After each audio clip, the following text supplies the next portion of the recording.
होगे, आंख रहते हुए भी अंधे होगे, कान रहते हुए नहीं सुनोगे और नाक रहते हुए नहीं सूंघोगे और आप बस भटकते रहोगे। योगी जी ने बोला कि जितने भी पत्थरबाज सभी का तस्वीर सार्वजनिक किया जाएगा, किसी को बख्शा नहीं जाएगा। जब सब कुछ हो गया, लुट गया, तो आप जो है कानूनी कार्रवाई करेंगे, लाखों करोड़ों रुपए इंक्वायरी में खर्च करेंगे, आप जो है जाने अनजाने जो मासूम बच्चे हैं जो नहीं है उन पे आप एक्शन लेंगे, दिखाते रहेंगे, ये प्रक्रिया चलते रहेगी, सत्ता चलता रहेगा, भोग होता रहेगा। विकास यही कहते हैं। जहां आपको रोकना था, जहां आपको शांति बहाल करनी थी, जहां पे आपको इन तरह की गतिविधियों को नहीं करना था जो आपने किया है, वो रोका नहीं और फिर कहते हैं मैं ये करूंगा, मैं वो करूंगा, मैं वो करूंगा। तो कांग्रेस भी यही कहती थी, राजीव गांधी भी करता था, ये हो जाएगा, ये हो जाएगा, ये कर देंगे, करा देंगे, करते कुछ नहीं थे। वही आप कर रहे हो। सबका नियत एक ही है, सब एक ही चट्टे बट्टे के, सभी एक पेड़ का, सभी जो है। अरे बागेश्वर बाबा जहां कहते हैं जात पात हटानी है, वहीं पे जो है वो धर्म की जो है यात्रा धर्म के कि ये धर्म मानो, सब हिंदू बन जाओ और मैं यात्रा कर रहा हूं, सब जुड़ जाओ। तो आप जोड़ भी रहे हैं, आप तोड़ भी रहे हैं, तो दोनों बातें एक साथ चल रहे हैं। आपकी दुकानदारी चल रही है, आपका चढ़ावा चल रहा है, आपको लोग भगवान मान रहे हैं, आपका स्टेचू बनाएंगे, आप खुश रहिए ना। तो कलयुग में हो सकता है कि बागेश्वर बाबा ही कल की भगवान हो जाए। जैसे संबल में कहा कि जिस मस्जिद को तोड़ा जा रहा है, जिसका सर्वे हो रहा, उसके अंदर शिव है और वहीं पे भगवान कल की पैदा लेंगे। कल जो है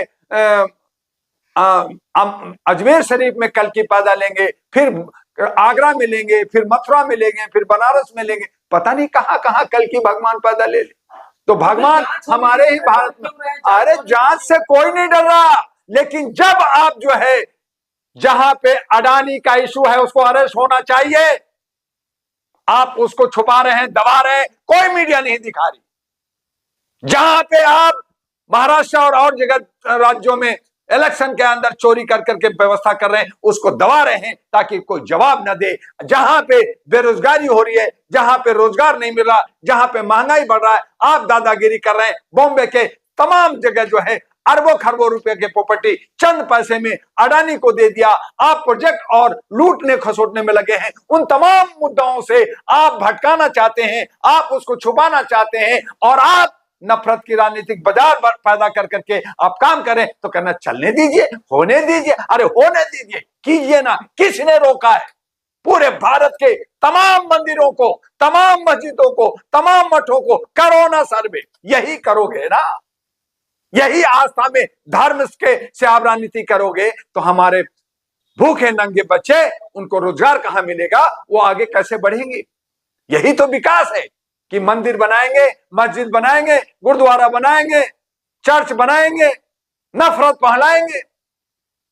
इसीलिए भारत है कि पहले भी आपने जो है धर्म कर्म कर करके लोगों को बांट दिया। पूरे विश्व में सबसे ज्यादा भगवान अगर है तो भारत में है, सबसे ज्यादा देवी देवता है तो भारत में है, सबसे ज्यादा मुल्ला और सब दरगाह तो भारत में है, सबसे ज्यादा चर्च भारत में है, सबसे ज्यादा गुरुद्वारा भारत में है। लेकिन फिर भी गरीबी और हम भूखमंगे मर रहे हैं और सारा देश अमन और शांति के साथ रह रहा है और हम कह रहे हम स्वर्ग में रह रहे। तो फिर जब आपका कोरोना आया, बीमारी होती है, बाढ़ आता है, भूकंप आता है, तो कहां गए भगवान, कहां गए अल्लाह? आज पूरे भारत के अंदर नास्तिकों की संख्या बढ़ रही है। क्यों बढ़ रही है? वो इसलिए बढ़ रही है, असंतोष पैदा हो रहा। अगर धार्मिक है, आस्था है, तो अनास्तिक की संख्या नहीं बढ़नी चाहिए थी। आज अगर धार्मिक है, आस्था है, अगर हिंदू सबसे अच्छा धर्म है, तो फिर बौद्धिस्ट नहीं होना चाहिए था, जैन नहीं होना चाहिए था, सिख नहीं बनना चाहिए था, वही हिंदू जो आदिवासी उसको मुसलमान नहीं होना चाहिए था, क्रिश्चियन नहीं होना चाहिए था। क्यों हुआ? कहीं ना कहीं अपने दामन में, अपने गिरवा में नहीं झांकते, नफरत पहुंचाते, लड़ाते भिड़ाते, खून खराबा करते। वो जो खून बहता है, बहु बेटियां मरती हैं, हमारे बच्चे हमारे आंखों के सामने खून से नहलाता है, खून की फवारा चलता है। आपको शर्म नहीं आता, आपको जरा सा ग्लानि नहीं होता और आप कहते हैं विकास हो रहा है। कैसा विकास? निरंकुश विकास। आपके हृदय में जरा सा दया नहीं है, जरा सा मर्म नहीं है, आंख में शर्म नहीं है। आप सिर्फ और सिर्फ नफरत, सिर्फ और सिर्फ लोगों को काटना। तो आप जो है लाशों पे राज करना चाहते हैं। आप महाराजा धीराज कहलाना चाहते हैं लाशों के ऊपर। जैसे पुराने जमाने में कहते थे कि राजा अशोक ने 99 भाई को मार करके बना, फलना राजा ने इतना भाइयों को मार दिया, औरंगजेब ने भाइयों बाप को मार दिया। तो आप क्या कर रहे हो? आप भी वही कर रहे हो। तो कहां बदला है व्यवस्था?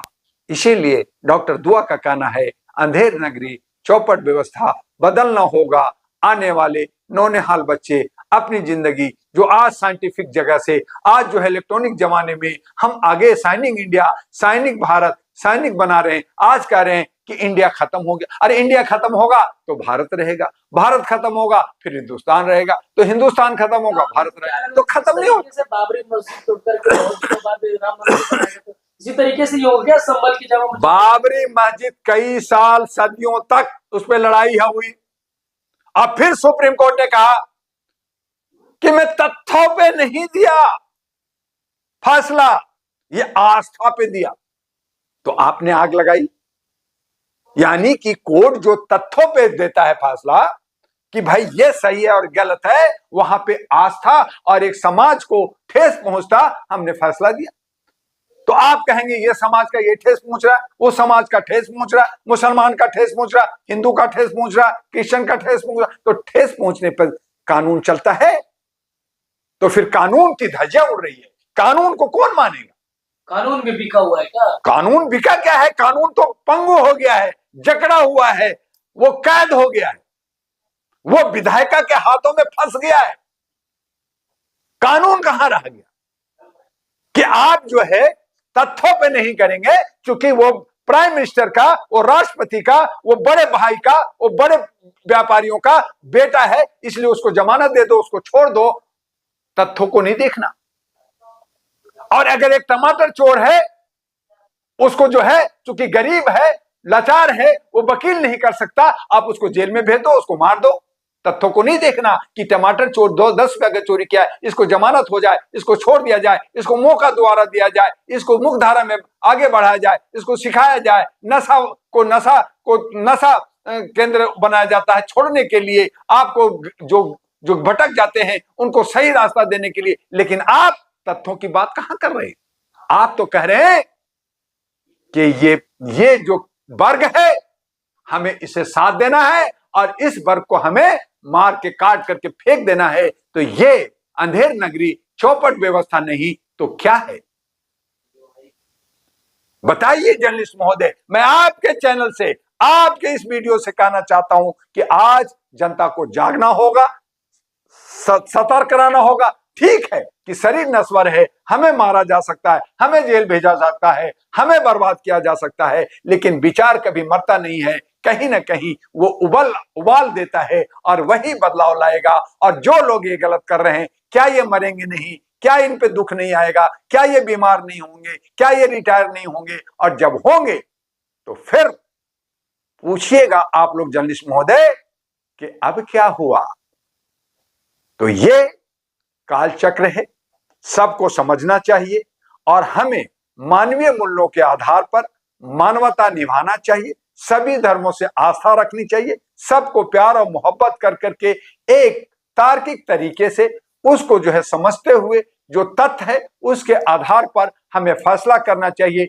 ऐसे आप जो है उछाल कर करके, आप जो है टीआरपी लेना चाहते हैं, आप जो है एक मजा लेना चाहते हैं, तो इससे समाज टूटता है, देश टूटता है और देश का विकास रुकता है। यही मेरा कहना है और आपसे गुजारिश है कि आप HR टीवी को ज्यादा से ज्यादा आप सब्सक्राइब कीजिए, लाइक कीजिए, फॉरवर्ड कीजिए और हर समय आने वाले वक्त में अपने विचारों को साथ दीजिए। और अंत में मैं आपसे ये भी रिक्वेस्ट करूंगा कि अहरा नेशनल पार्टी जो 70 महिलाओं को लेकर दिल्ली में उतरना जा रही है, उसमें अपना सहयोग कीजिए, महिलाएं को लाइए और उन्हें भी सशक्तिकरण की तर्ज पे मातृत्व शक्ति के नाम पर दिल्ली के अंदर महिला सरकार अब की बार दिल्ली में महिला सरकार बनाने में डॉक्टर दुआ को और आरा नेशनल पार्टी को साथ दी।